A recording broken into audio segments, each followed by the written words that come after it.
بسم اللہ الرحمن الرحیم۔ السلام علیکم ورحمۃ اللہ وبرکاتہ۔ ایک باغ میں ایک دیوانہ اونٹ گھس آیا۔ جو شخص بھی اس باغ میں جاتا وہ اسے کاٹنے دوڑتا۔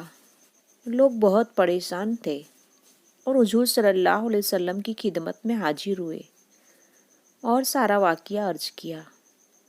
حضور صلی اللہ علیہ وسلم نے ارشاد فرمایا، چلو میں چلتا ہوں۔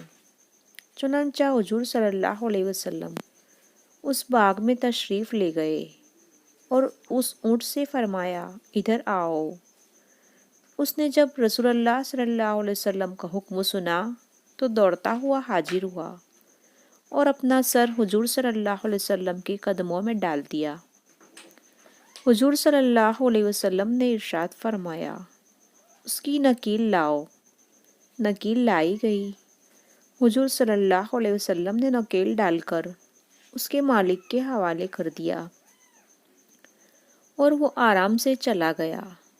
حضور صلی اللہ علیہ وسلم نے صحابہ کرام سے ارشاد فرمایا، کافروں کے سوا زمین و آسمان والے سب جانتے ہیں کہ میں اللہ کا رسول ہوں۔ ہمارے نبی کریم صلی اللہ علیہ وسلم کا حکم جانوروں پر بھی جاری ہے۔ کائنات کی ہر شے کافروں کے علاوہ ہمارے رسول صلی اللہ علیہ وسلم کی رسالت و صداقت کو جانتی ہے۔